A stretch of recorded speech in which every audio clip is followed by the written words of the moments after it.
Police శాఖలో IPS అధికారుల బదిలీలు జరిగాయి. ఈ బదిలీల్లో ఐపీఎస్ అధికారిని సుమతి నియామకం ఇప్పుడు హాట్ టాపిక్ గా మారింది. గత 2.5 ఏళ్లుగా ఎస్ఐబిలో తనదైన ముద్ర వేసిన సుమతిని ప్రభుత్వం మల్కాజ్గిరి కమిషనర్ గా నియమించారు.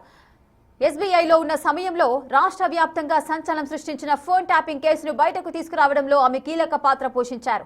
అంతేకాకుండా మావోయిస్టుల ఏరివేతకు కేంద్రం చేపట్టిన ఆపరేషన్ కగార్ సమయంలో కర్రెగుట్టలో మావోయిస్టు నేతల ఆచూకీ కనుగొని వారు లొంగిపోయేలా చేయడంలో ఆమె చూపిన సాహసానికి ముఖ్యమంత్రి రేవంత్ రెడ్డి, డీజీపీ నుంచి ప్రత్యేక ప్రశంసలు దక్కాయి. ఆమె చూపిన అద్భుత పనితీరుకు గుర్తింపుగానే ఈ కీలక బాధ్యతలు అప్పగించినట్లుగా తెలుస్తోంది.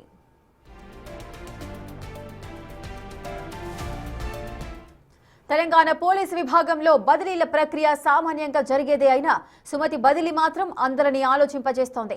తెలంగాణ రాజకీయాలను, పోలీసు వ్యవస్థను ఒక్కసారిగా కుదిపేసిన ఉదంతం ఫోన్ ట్యాపింగ్. గత ప్రభుత్వ హయాంలో జరిగిన ఈ అరాచకాన్ని వెలుగులోకి తీసుకురావడంలో సుమతి కీలక పాత్ర పోషించారు. ఎస్బీఐలోకి అడుగుపెట్టిన తర్వాత సాంకేతిక ఆధారాలతో అత్యంత గోప్యంగా జరిగిన ఈ నెట్వర్క్ను ఆమె బయటపెట్టారు. వ్యవస్థలోని లోపాలను ఎత్తి చూపుతూ ఆధారాలను సేకరించి ప్రభుత్వానికి నివేదించడంలో ఆమె చూపిన తెగువకు రేవంత్ రెడ్డి ప్రభుత్వం ఫిదా అయింది.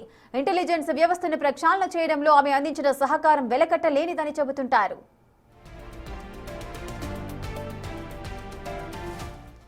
కేంద్ర ప్రభుత్వం అత్యంత ప్రతిష్టాత్మకంగా చేపట్టిన ఆపరేషన్ కగార్లో సుమతి తెలంగాణ రాష్ట్రాన్ని గర్వపడేలా చేశారు.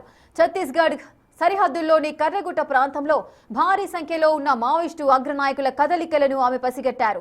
కేవలం ఆయుధాలతోనే కాకుండా వ్యూహాత్మక చర్చల ద్వారా మావోయిస్టులు లొంగిపోయేలా చేయడంలో ఆమె సఫలమయ్యారు. రక్తపాతం లేకుండా కీలక మావోయిస్టు నేతల లొంగుబాటుకు ఆమె వేసిన ప్లాన్ చూసి స్వయంగా ముఖ్యమంత్రి రేవంత్ రెడ్డి ఆమెను ప్రత్యేకంగా అభినందించారు. శాంతి భద్రతల నిర్వహణలో ఆమెకున్న పట్టును గుర్తించిన ప్రభుత్వం అత్యంత రద్దీగా ఉండే విస్తీర్ణంలో పెద్దదైన మల్కాజ్గిరి కమిషనరేట్ బాధ్యతలను ఆమెకు అప్పగించారు. ఎస్ఐబిలో ఆమె అనుభవం ఇప్పుడు గ్రౌండ్ లెవెల్లో నేరాల నియంత్రణకు ఉపయోగపడనుంది.